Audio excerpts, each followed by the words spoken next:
É isso, né? Bom, Antônio Carlos Wolfinaldoni, é natural de onde, hein? Nadon. Naldoni. É natural de São Mateus do Sul, no Paraná. Eu nasci em 50 em São Mateus. E a origem do pessoal de São Mateus do Sul é a origem mais europeia lá no Paraná. Na época, meu avô, meu bisavô, veio de Leipzig, na Alemanha, por parte da minha mãe. E por parte do meu pai veio da Prússia, que foi lá quebrada, ficou Alemanha e Polônia, com uma parte da Prússia, né? E eles vieram para o Brasil e se instalaram em São Mateus do Sul. O Wolf, que é o Rudolfo Wolf, ele foi contratado naquela época para alocar a colônia polonesa no Paraná. E aí ele foi e fez a casa dele lá onde hoje é São Mateus do Sul, e obviamente foi um dos fundadores da cidade de São Mateus do Sul. Aí eu fiquei lá, eu vivi lá até 5 anos de idade, 6 anos de idade. E aí uma história interessante para a nossa época, né? O governo do estado do Paraná, ele queria colonizar o nordeste do Paraná.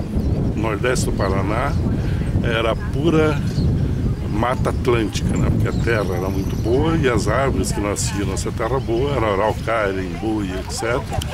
Então ele pediu para o pessoal do sul ir para o noroeste para derrubar aquelas árvores e plantar e tomar conta daquele território que na verdade era uma floresta.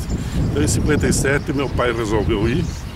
Aí nem estrada tinha, para você ter ideia, é uma história parece que muito antiga, mas é recente. E nós íamos de avião, de aviação real, aqueles Douglas de motor, etc. E nós paramos num aeroporto de terra que existia em Campo.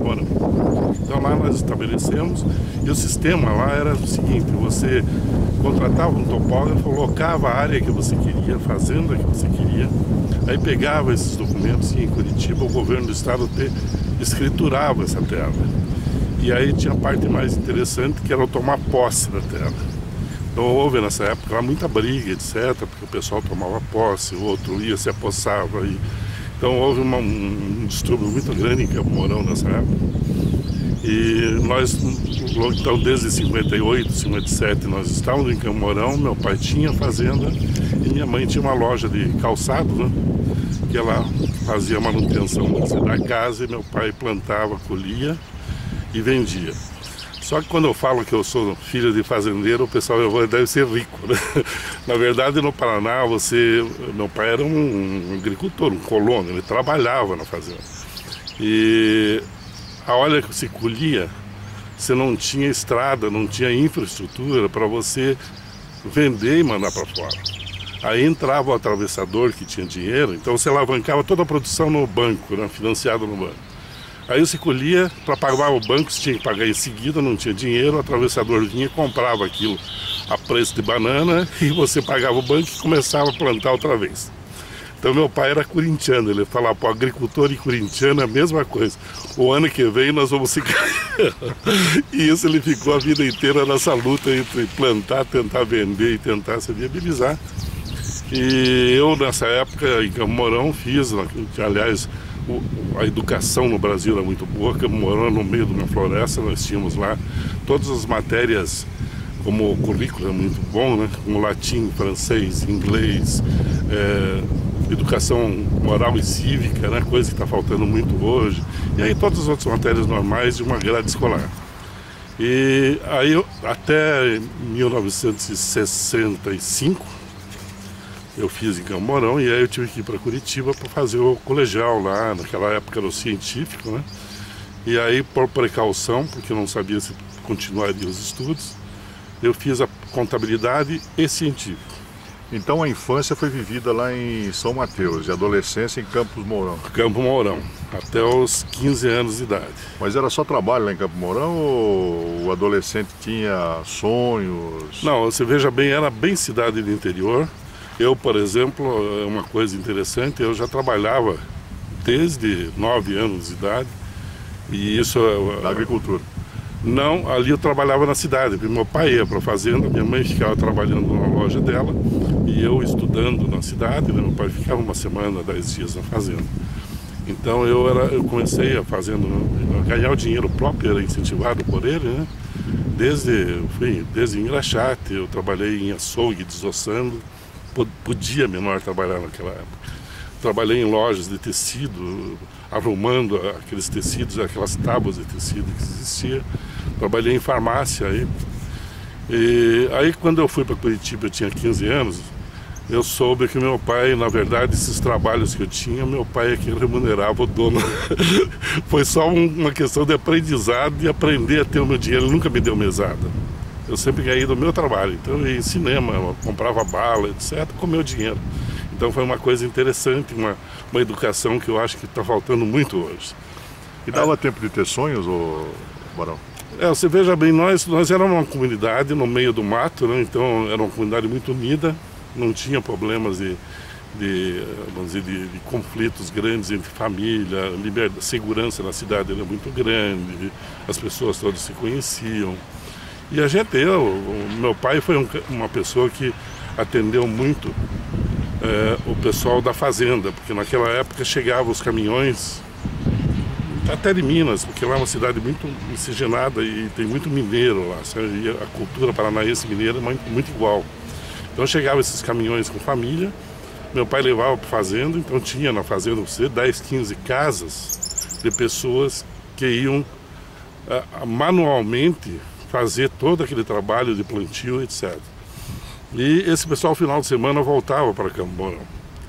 E aí, lá em casa, então, eu fui criada dessa maneira. Todo sábado e domingo, a minha mãe tinha, numa garagem grande lá, uma mesa e tinha almoço e janta para todos os que iam da fazenda para a cidade, sabe? Então, você vê, era um tipo de sociedade muito equilibrada, né? Então, nós temos amizade com pessoas que trabalharam lá até hoje, por causa com os filhos, etc., por causa dessas ações que nós tínhamos lá. Então, era uma grande família. O nosso sonho, obviamente, o meu sonho de criança era ser jogador de futebol. Agora, dos meus pais era que eu estudasse, porque eles não tinham curso de... Você chegou em Curitiba com 15 anos? 15 anos para fazer o colegial, porque em Campo Mourão não tinha colegial. Como é que é essa mudança de uma cidade pequena para uma Curitiba, uma capital de um estado? Na verdade, toda a minha família está alocada praticamente em Curitiba. Então eu fui numa casa de um parente, do irmão da minha mãe, do meu tio meu. E lá ele me deu essa base, quer dizer, continuou meio família, né? Para mim poder desenvolver o estudo até terminar o colegial. Tá? E como é que foi essa estadia lá em Curitiba? A estadia foi excelente. Eu acho que Curitiba é uma cidade, naquela época também era pacata, porque o Paraná não era grande, Curitiba também não era uma cidade, eu diria que hoje como São José dos Campos. E estudei nos colégios, no Novo Ateneu lá, que é um colégio conhecido na cidade, perto de casa. A acomodação, eu morava junto com meu tio, minha tia, meus primos, né? Então esse baque não foi muito grande, entendeu? Essa mudança de 15 anos. E a volta? A volta, não, eu não voltei para Campo Mourão mais. Eu saí com 15 anos. Daí em Curitiba eu acabei terminando o científico e o técnico em contabilidade. Aí fiz um vestibular de engenharia e fiz um de administração. Não passei em engenharia e passei em administração. Daí para mim me sustentar lá, porque você veja, o fazendeiro lá não tinha esse dinheiro do fazendeiro de São Paulo. Então eu passei num concurso também na Telepar, que é a estação, a companhia de telefone do Paraná. E lá eu, como técnico em PCMil, uma estação de telefonia na época, fiz curso na Escola Técnica Federal, sempre com o objetivo desse emprego, ganhando por mês, etc., e me sustentando. Aí eu fiz administração, mas eu não gostei da administração. E aí são coisas na vida que meu pai não tinha dinheiro, ele sempre mandava o que ele tinha, eu nunca pedi mais nada. Mas eu falei para ele, eu fiz administração, não gostei, eu gostaria de fazer engenharia. Mas sabia que não tinha dinheiro, né? Ele falou, não, você tem que ir atrás do teu sonho. Larga e faz engenharia. Aí eu peguei, tinha um amigo meu que estudava aqui em São José, iniciou a faculdade de engenharia de São José. E esse amigo meu daí veio e falou, olha, em São José tem uma faculdade iniciando e muito boa, a qualidade de ensino muito boa, etc. Eu não conhecia São José, não conhecia São Paulo, aliás foi a hora que eu cheguei em São Paulo, foi uma tremedeira, porque na tua cabeça do interior aquilo é um mundo, e é um mundo. Você tinha quantos anos? Eu tinha 18, 19 anos. Aí eu cheguei aqui em São José, fiz o vestibular, passei. Aí peguei minha mala lá em Curitiba e vim com, hoje, isso é em torno de uns R$300 no bolso. Não conhecia ninguém. Aí você veja o que é Deus, né? Eu acho que aí entra um componente que você não... Eu cheguei na rodoviária que só tinha velha, aí perguntei onde tinha uma pensão em São José dos Campos. O cara falou, não, desce aqui é São José que tem uma pensão. Aí eu cheguei numa pensão até mista, e a dona da casa, a dona Tereza Galdino, de São Bento do Sapucaí, eu falei, ó, dona Tereza, eu vim em Curitiba, passei em engenharia, mas não tem emprego e não tem dinheiro para pagar no começo. Era uma pensão, eles davam comida, era completa. Ela me abraçou, nunca tinha visto. Meu filho, entra a hora que você achar emprego, você me paga. Essa foi a recepção em São José dos Campos. Sabe, uma pessoa que eu adorei durante a vida inteira, ela já faleceu, infelizmente, foi muito importante na minha vida. Aí eu comecei a faculdade de engenharia e arrumei um emprego no jornal Agora, do seu Joacir Bessa, junto ele era o meu chefe, Luiz Gonzaga e o Wagner. Então eles começaram, e realmente o jornal, você deve conhecer e lembrar disso, um jornal de primeira qualidade. O Vale Paraibano, se não me engano, circulava quase que semanal ou mensal. Eles começaram a fazer uma circulação diária. E eu peguei a parte de contato publicitário. Quer dizer, eu vendia publicidade para o jornal e ganhava um percentual em cima do que eu vendia. E olha, eu nunca ganhei tanto dinheiro na vida. E ali eu fiz um caixa trabalhando, que eu queria no terceiro ano de engenharia fazer estágio, e eu sabia que o estagiário era mal pago e eu não conseguiria me sustentar. Aí chegou no terceiro ano, eu fiz vários testes para estagiário, ninguém me chamava e eu fui trabalhar na Embraer. Como eu fiz cálculo de estrutura de avião. Aqueles que caíram no começo devem ser algum deles. E aí lá por coincidência, assim, parece que é destino também, eu conheci a minha mulher, ela fazia parte da seleção e recrutamento. E eu falo para ela até hoje que eu vou processar a Embraer porque ela usou dados confidenciais, entendeu? E aí acabei, em 75, um ano antes de me formar, eu casei. E aí... Vamos voltar lá atrás. Como é que era aquela São José quando você chegou aqui? Você lembra dela? Nossa Senhora, no São José, primeiro foi uma coisa interessante porque é um choque de cultura, né?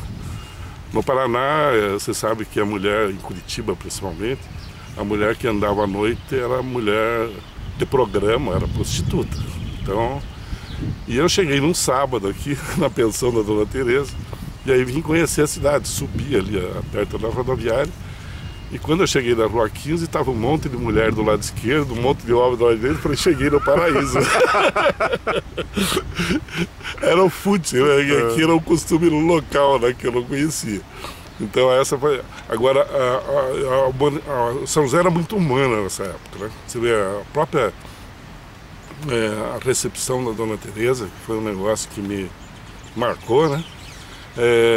Eu logo fiz amizade, porque era um grupo muito pequeno, você tinha o pessoal, basicamente o pessoal da cidade, o pessoal do ITA, que a gente separava, e o pessoal da faculdade de engenharia, que era o pessoal que vinha de fora. E nós, com o pessoal da cidade, nós tínhamos muito contato. Então aí eu conheci, trabalhando no jornal Agora, com os contatos que eu tinha da própria pensão, mais na faculdade, eu conheci todo mundo, todo o pessoal de comércio, o pessoal de indústria, o pessoal da cidade. Tenho até hoje muitas amizades por causa disso. Além da dona da pensão, quais foram os seus primeiros amigos aí, as primeiras amizades que você fez em São José? Naturalmente foi dentro da pensão, algumas pessoas que eu tinha lá, e na faculdade de engenharia, né? Porque nós começamos, a nossa, se não me engano, era a 5ª turma da faculdade. Então tinha 5 turmas só na faculdade de engenharia, e era ali onde a faculdade de Direito, do lado esquerdo, ali na Paraibuna, tinha aqueles prédios antigos, né, que era sanatório, e ali que funcionava a engenharia. Então nós tínhamos a engenharia tinha todo final de semana, sexta-feira, festa das repúblicas. Então o entrosamento entre os estudantes foi muito rápido e muito fácil, né? E como era pequeno, até o meu nome veio, meu apelido em São José dos Campos veio dessa época. Quando a gente entrava na faculdade, eles davam um kimono azul e colocavam um apelido. Então tenho vários apelidos feios, mas o meu colocaram Barão. E aí todo veterano apresentava um Barão, Barão, Barão, e aí ficou o Barão em São José dos Campos por causa desse evento. Agora, nessa chegada a São José, passou pela sua cabeça que na cidade você estava de passagem ou ia plantar raiz aqui? Não, eu nunca imaginei plantar raiz. Na verdade, a identificação minha durante o período que eu fiz engenharia, né? Eu fiz engenharia e com um grupo de pessoas, a qualidade de vida aqui era muito melhor que em Curitiba. Curitiba ainda tem muito preconceitos, etc. Aqui não, uma cidade você pode ver. Eu digo, eu sou jesuense de nascença, uma cidade onde te abrigam fácil, não existe esse tipo de preconceito. Então, São José dos Campos nessa época tinha o que? Devia ter uns 200, 300 mil habitantes, 71. Aí logo eu conheci a minha mulher, e quando eu conheci a minha mulher eu casei em 75 antes de me formar, eu me formei em 76, e eu fiz um concurso para Petrobras para trabalhar lá. E entre 40 engenheiros eu consegui passar.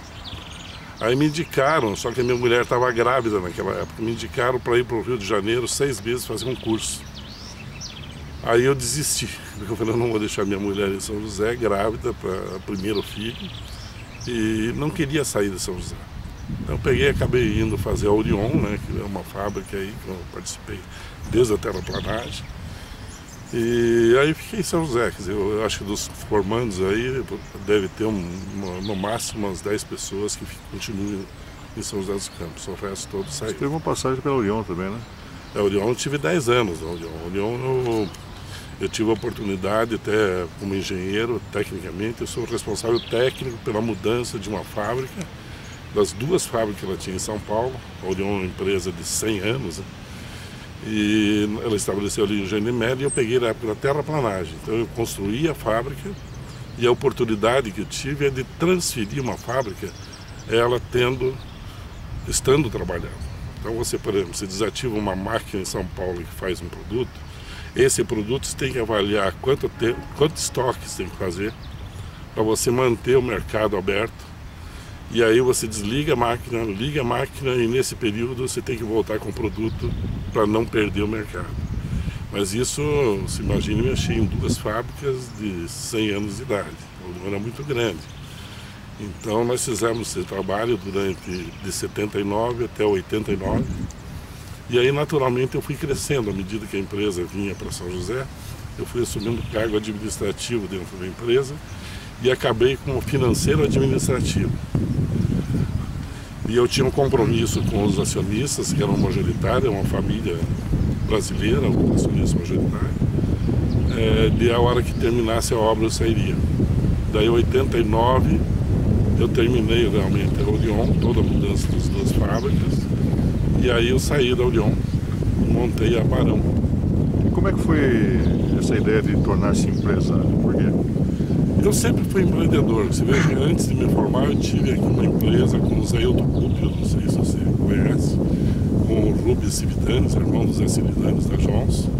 Nós tínhamos uma construtora pequenininha. Eu fiz estágio na RZG, saímos antes de me formar, mas tinha um engenheiro na RZG que foi o responsável técnico da quiosque. Aí nós começamos a trabalhar. Foi junto aí que nós tivemos muita amizade com o João Dantas, da Reflora, com o da Castor, o Sabonge, o Kleber, esse grupo, o Paraíso, o Kojima, o Luiz Carlos da Macro Engenharia. Então eram as empresas de São José dos Campos, éramos nós. Então nós começamos nessa fase. Aí a quiosque funcionou, nós compramos a Estacampos. A Estacampos era uma empresa de fundação, era a única que existia aqui em São José. Aí com essa empresa, inclusive, nós fomos até para a Nigéria fazer obras. Foi uma empresa que se desenvolveu bem. Eu sempre gostei de ser empreendedor. Aí quando chegou em 79, vamos dizer, final de 78, o Simonsen começou a falar, ele era ministro da Fazenda, em recessão no Brasil. Até aquela época eu nunca tinha ouvido falar nisso, não tinha problema. Daí eu analisando, eu fiquei, digo, não vou empreender, vai dar uma recessão, vai dar um problema. Eu peguei e saí da quiosque da Estacampos. E aí que eu fui trabalhar na Orion, que eu entrei em 79. Tá?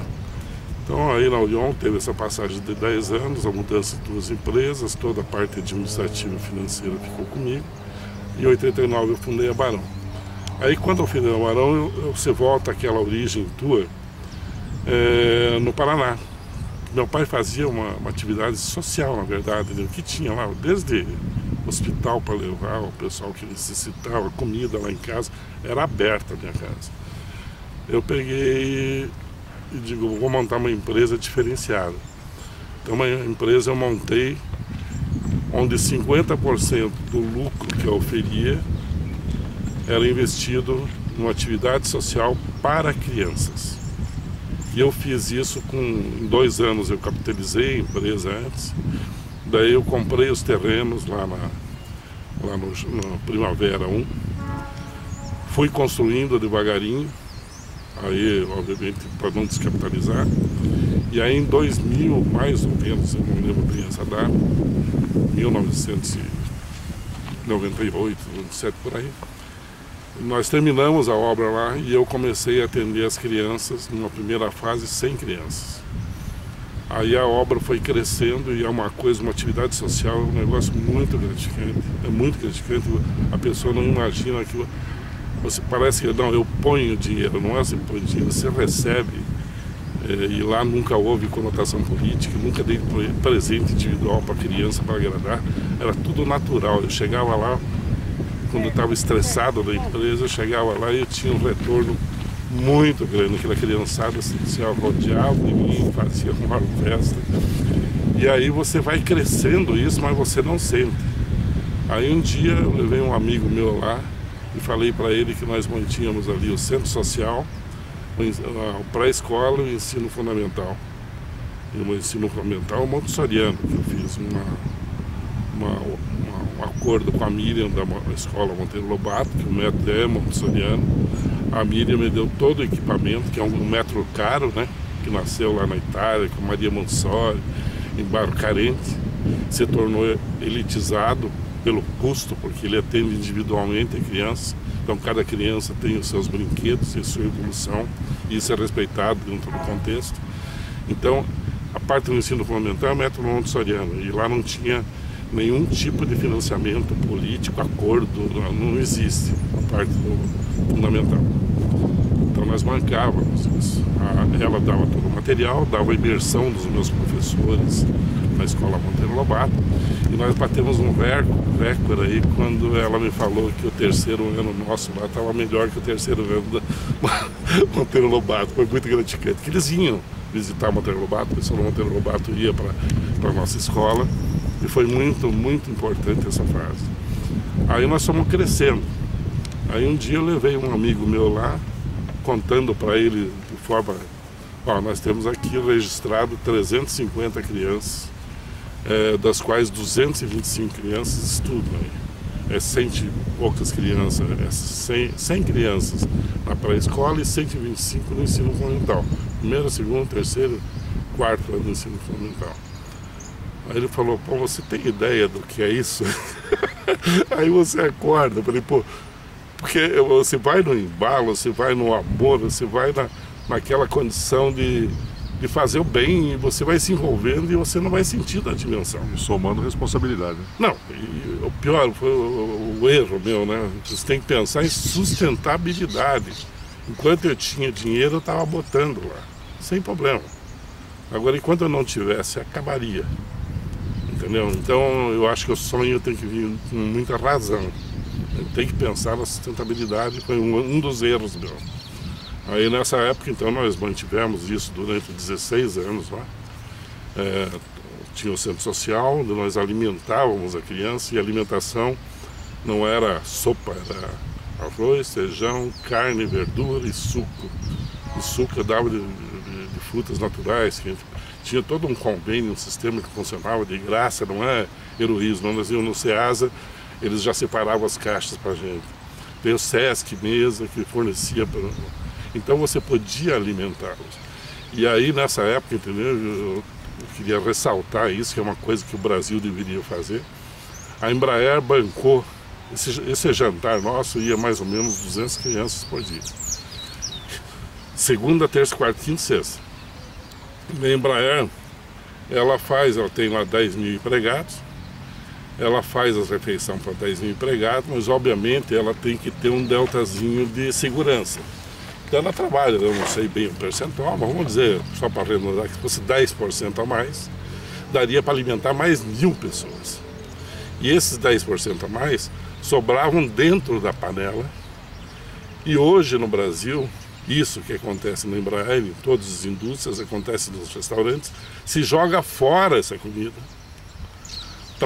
Porque se você doar essa comida e se der uma contaminação, se a pessoa alegar uma contaminação, você tem que indenizar e aí na justiça o negócio vai longe. Então as empresas hoje no Brasil, com essa fome toda, as empresas e restaurantes jogam fora comida boa. E a Embraer, nessa época, nós fizemos aí foi uma questão de confiança da Embraer e nós um convênio. A Embraer comprou caixas térmicas adequadas, então ela pegava esse alimento limpo, botava, media a temperatura na Embraer, eu não lembro esses índices, mas vamos dar um exemplo, 60 graus na Embraer. Eu transportava até a creche, media e sempre anotava, né, tudo organizadinho. Se desse, por exemplo, até acima de 40 graus, eu podia servir. Abaixo, eu tinha que jogar fora, porque daí poderia contaminar. E nós trabalhamos isso um período muito grande, nós alimentamos as crianças de até 15 anos, que era o nosso objetivo, muito bem alimentados. Se imagina que ia bife, filé, parmegiana, a comida de Embraer era uma comida de primeira. Então nós alimentamos esse pessoal durante muito tempo. E isso é uma sugestão que eu dou para os nossos vereadores que não sabem o que fazer. Tente melhorar essa lei para viabilizar esse tipo de ação, que hoje, nesse momento, sem alterar custo de nada, nós vamos alimentar uma população carente muito grande, com um alimento de primeira qualidade. Sabe? Então isso são coisas no Brasil que precisam melhorar. O empresário quer participar, o problema é a lei, né? É a lei, o empresário participa. O Embraer correu um risco ali por confiança, né? Então tem que ter confiança dos dois lados. Mas você veja bem, se uma lei melhorasse esse tipo de coisa, ela seria um alimento para muita gente que hoje está passando fome. Nós temos um exemplo no Brasil de 14 milhões de desempregados. Se você considerar que tem 4 por família, são 56 milhões de pessoas que não estão comendo no Brasil hoje. Isso é o maior absurdo do mundo, um país como esse, e jogando-se fora comida boa todo dia, por uma questão legal. Então está na hora dos nossos políticos acordarem e verem um pouquinho. E esse trabalho voluntário desse empresário, ele era reconhecido, foi reconhecido, Barão? Aí você veja bem, foi muito reconhecido. Em 2007 eu recebi até foi interessante, porque foi um grupo de pessoas, nós jogamos futebol, e esse grupo participava da creche também. E esse grupo foi no Zé Luiz, que era vereador, eu não era ligado a política nenhuma, e pediram para o Zé Luiz me dar o título de cidadão. Aí eu achei interessante que o Zé Luiz quis me conhecer. Tá? Aí eu fui lá, eu estudei ele também, né, para ver que tipo de... eu contei para ele, então ele dá risada. Aí ele pegou, nós nos conhecemos e aí formalizou lá um dia e eu ganhei o título de cidadão. E me fizeram uma surpresa muito grande, né, porque foi muito bonita a homenagem. E no final da festa reuniram, trouxeram de ônibus todas as crianças da creche. E eu não vi. A hora que bateram nas minhas costas que eu virei, sabe, foi muito emocionante, marcou na minha vida. Logo em seguida, uma questão de 3, 4 meses depois, eu fui comunicado pela Companhia Brasileira da Indústria da Construção, a CEBIC, que eu tinha ganho o Prêmio Nacional de Responsabilidade Social pela CEBIC. Esse prêmio eu vou receber em outubro, novembro de 2007, lá em Brasília. Recebi da mão do presidente, tá, do ministro, foi muito importante, tinha em torno de 1.000 pessoas no auditório. Então, São José foram premiadas 2 empresas no Brasil. Uma foi a Barão Engenharia com o projeto da Sociedade Beneficente São Mateus. Outra foi a Cofix do Rio de Janeiro, com um projeto de melhoria de qualidade da mão de obra e oportunidades. Fizeram um sistema de desenvolvimento de mão de obra interno. Então foi muito bonito esse tratamento, foi um prêmio assim que me surpreendeu bastante. E é interessante, né, Dirceu? Eu sempre mantive a Sociedade Beneficente de forma anônima, né? Não é, o objetivo meu nunca foi usar isso para ser político, se destacar na sociedade de forma nenhuma. O título eu ganhei desse pessoal que jogava futebol ali comigo. E esse prêmio foi, quem articulou foi o próprio João Dantas, aqui da Convap, né? Quando eu soube do resultado, Paulo Simões, que é o presidente da CEBIC, me ligou dizendo que eu tinha ganho, eu não sabia de nada. Então foi muito interessante e muito gratificante. E como é que foi sair dessa área empresarial e assumir a administração pública? O senhor foi secretário de 2 pastas no governo anterior. Eu nunca pensei em ser político, eu sempre estava longe da política. Inclusive lá eu quero deixar claro, né, São Mateus, a conversa na cidade que eu estava preparando para ser vereador. Me preparei durante 16 anos e virei secretário. Então, mas foi o pessoal quando a Convap, o Ciesp, a Elo, tem um grupo de diretores, né, um grupo de presidentes dessa entidade. O Carlinhos propôs uma lista tríplice. Eles colocaram essa lista tríplice e me colocaram no meio. E aí o Carlinhos me escolheu. Primeiro eu fiquei até com medo, porque eu sei a fama da política, etc. Mas assumi e obviamente levei aquilo da melhor maneira possível, né? A gente de empresa, de indústria, está acostumado a planos estratégicos, planejamento, etc. Então eu fiz um plano estratégico de 4 anos da SSM. Esse plano, inclusive, precisaria de um investimento de em torno de 16 milhões para você zerar as demandas. Então foi um negócio muito... Só que não tinha dinheiro, então você tinha que trabalhar com da maneira que nós tínhamos. Eu descobri também, interessante, que o sistema público de administração ele foi feito para não dar certo. Porque uma das composições desse plano estratégico era a folha de pagamento, horas homens, que para mim não interessa dinheiro, horas homens. Mas na hora que eu fui entregar meu orçamento, eu falei, olha, eu preciso de X horas homens. Só que eu não tenho o valor desse pessoal para mim colocar no meu orçamento. Daí a resposta que eu tive, não, deixa que isso aí não é problema teu, é problema da administração. Mas eu é que consumo e ela que sabe, ela nem sabe quanto eu vou consumir. Então aí existem umas nuvens nessas administrações que você não entende, né? Eu deveria fazer meu orçamento, casar com o orçamento da prefeitura e a gente ter uma atividade anual. Aí eu fui encontrando a parte também muito difícil, eu acho que existe para licitação, tudo é demorado. A improdutividade é muito grande porque o pessoal tem estabilidade, eles não têm o conceito do que é estabilidade, então tiram proveito de estabilidade, não há aquela produção que deveria existir. Mas eu pelo menos tentei ali, se eu não mexer na estrutura que eu acho que deve funcionar. Todos os meus diretores eram pessoas efetivas da prefeitura. E eu falei, eu vou treinar o pessoal que é efetivo, porque esse pessoal treinado eles podem dar continuidade em outros governos, que não é meu problema, é um problema para a cidade. Então eu fiz questão de manter todos eles efetivos.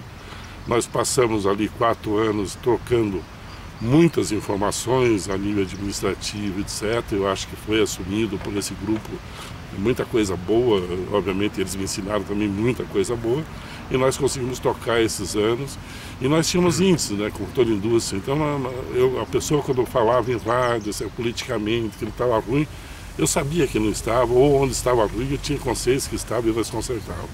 Então nós sempre fomos administrando dessa maneira. Tanto que no cômputo geral eu acho que houve não é fazer, mas o grupo ele se entrosou muito bem. Eu sempre fiz reunião, por exemplo, não era com os diretores. Eu fazia reunião, tinha 10, 12 pessoas na sala com os líderes mesmo. Reunião semanal. Então nós tínhamos a meta semanal. Todo mundo se envolvia. O que nós criamos dentro desse período, não fui eu que criei, saiu do grupo. Eu acho que a hora que você deixa a pessoa pensar, sai coisa boa. E o pessoal tem experiência de cidade.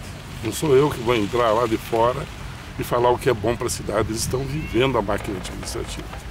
Barão, o que São José dos Campos representa na sua vida? Olha, eu não saio de São José dos Campos por nada. Eu recebi agora, eu estou aposentado, não sou rico, né? No Brasil, se você é político, você é rico. Eu não sou rico, estou aposentado, vivo da minha aposentadoria. E eu recebi uma proposta para fazer uma cidade na Bolívia, em Santa Cruz de la Sierra, para ir como engenheiro para lá. Eu declinei. Eu falei, São José dos Campos, eu tenho tantos amigos, tantas coisas que eu prefiro ter dignidade de vida e viver meu final de vida dentro de uma comunidade como a São José dos Campos, que eu gosto, eu tenho muita amizade, eu gosto disso, do que ir por dinheiro, sair daqui, ficar mais rico, mais pobre, que não me interessa. Então eu acho que São José dos Campos para mim é marcante. Eu te digo assim, me desculpe o pessoal de São Mateus do Sul, do nasci, mas São José dos Campos é a cidade que eu tenho no coração. Realmente fui premiado com o cidadão, premiado porque a minha esposa é de São José dos Campos. Ela nasceu aqui. Eu tive mais 2 filhos em São José dos Campos e eu não era joséense. Aí quando eu peguei a cidadania, agora eu equilibrei a família, todos joséenses. Acabou. Sua religião qualquer? Eu sou, na verdade, eu não tenho uma religião, eu fui criado na religião católica. Eu fuço muito, fui no kardecista, conheci. O evangélico, frequentei também para ver. Eu acho que a religião em si, eu estou mais com Einstein. Eu não lembro o nome, de 1620, teve uma pessoa que ele falou que Deus não existe, não precisa de tempo, não precisa de nada. Deus está dentro de você.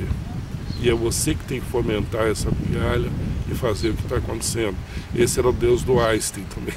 Então eu me identifiquei muito com isso. Eu acho que você tem que fazer a tua parte desse mundo. Não adianta você em tempo rezar, sair de lá, orar, e fora você é uma pessoa totalmente diferente, que não se preocupa com a sociedade, não se preocupa com quem está passando fome, não se preocupa com as crianças. Então a verdade da vida é essa. Cultiva dentro de você o bem, faça.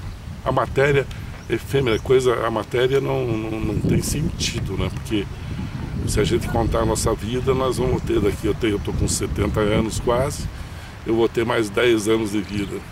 Quer dizer, o que eu vou fazer com matéria nesse momento, encher de matéria e morrer daqui a 10 anos. Então eu acho que tudo isso que a gente ganha aqui tem que ser usado em prol das pessoas que precisam, para tentar equilibrar uma sociedade. Bom, homem de sucesso, engenheiro de sucesso, um secretário que foi sucesso também. Agora, como é que é o Barão na cozinha? Olha, a única coisa que eu faço bem, Gerson, é uma costela assada. O resto, graças a Deus, a minha mulher é expert. E ela aprendeu com a minha mãe também, então eu não posso reclamar nada. Agora, a única coisa que sei fazer em cozinha é uma costela, um churrasco. Isso superou uns amigos seus que sabem fritar um ovo. não, eu tenho medo de tentar, entendeu? E o seu hobby, qual que é? Olha, eu sempre tive futebol, né? Eu jogava muito futebol no Santa Rita, eu sempre gostei de futebol, isso é a grande, o que levou a minha vida, que eu faço normalmente.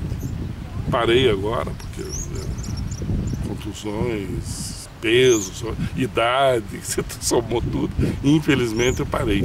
Então hoje tem uma chácara do meu filho, que eu e minha mulher, que graças a Deus ela gosta, nós estamos praticamente morando lá.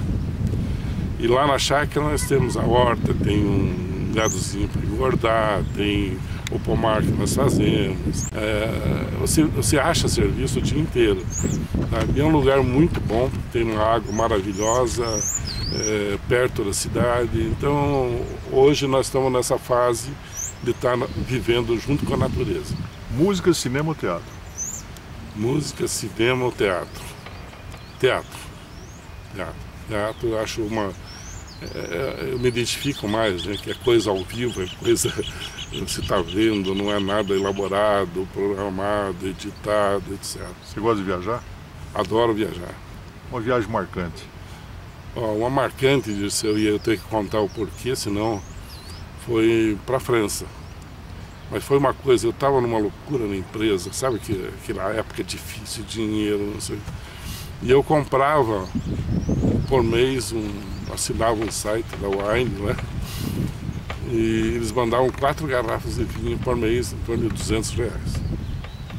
E aí um mês veio lá um número, vinho, junto com o vinho Bordeaux.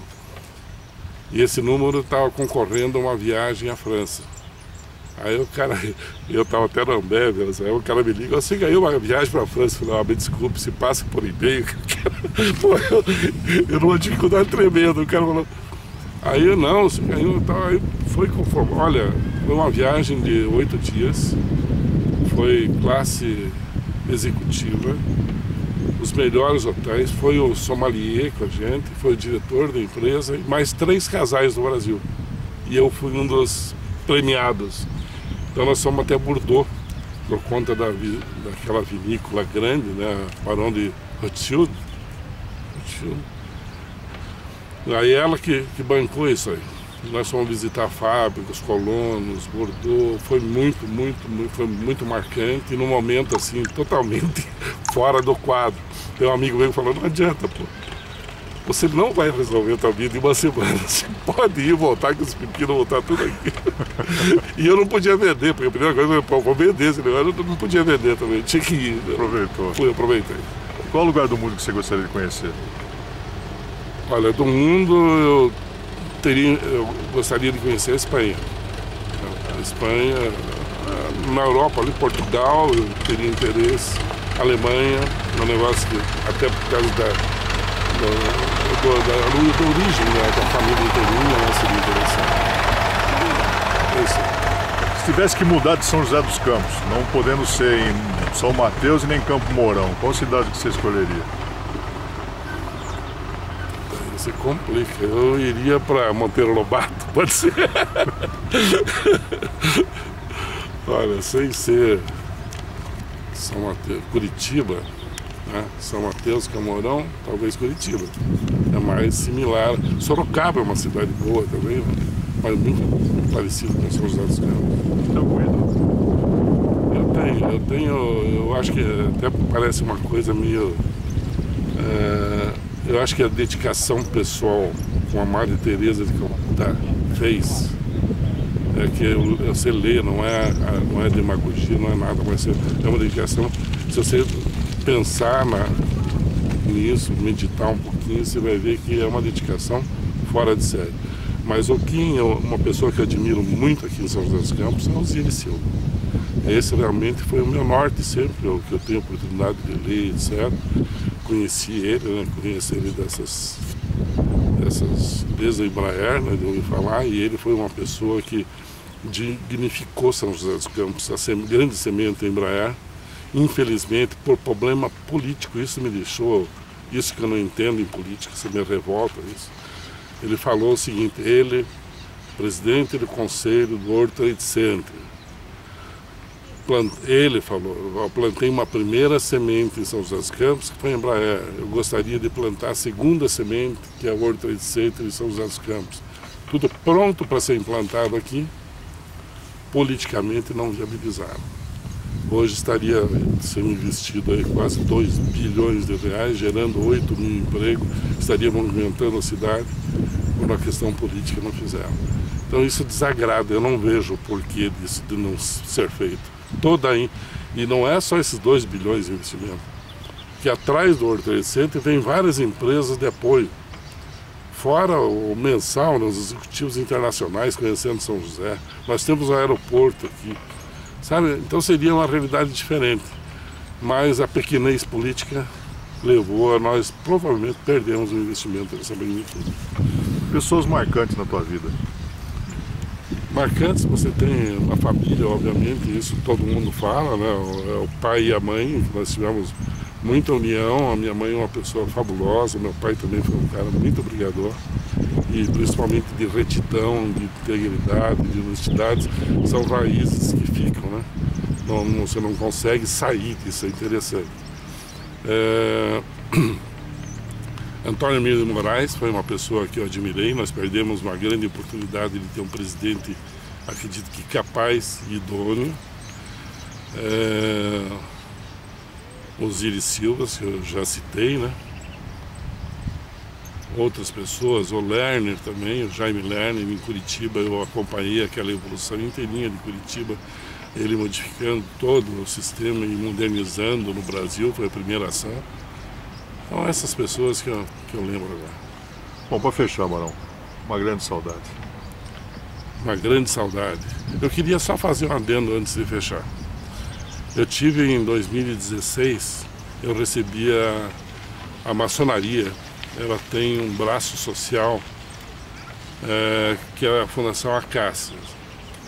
E eles elegem uma vez por ano a pessoa, a personalidade social e a entidade social. E eu tive o prazer de receber em 2016 lá na Câmara o prêmio dela como pessoa voltada para o social, e eu recebi a Comenda das Acácias. Então é um fato importante na minha vida, porque a maçonaria ela tem um braço que é a fraternidade. E aquela que tem um braço forte, são um tripé de fraternidade, ela me dá um prêmio por ser fraterno. Então é muito grande esse prêmio. Essa comenda eu só queria deixar registrado. Tá? E a grande saudade? A grande saudade... A grande saudade que você tem? Olha, é a época da adolescência, né? Eu acho que ali você tinha hormônio, você tinha saúde, você tinha o mundo para conquistar, né? Então isso é uma coisa, por isso que eu falo, não tire sonho de criança, né? Criança tem que sonhar até o final. Deixa ser o melhor jogador de futebol do mundo. Deixa ser... Eu tive essa fase de adolescência muito boa, né? Sei lá, dos 12 anos até os 20 anos, né? Na nossa época na cidade. Foi muito bacana e é uma fase marcante para mim.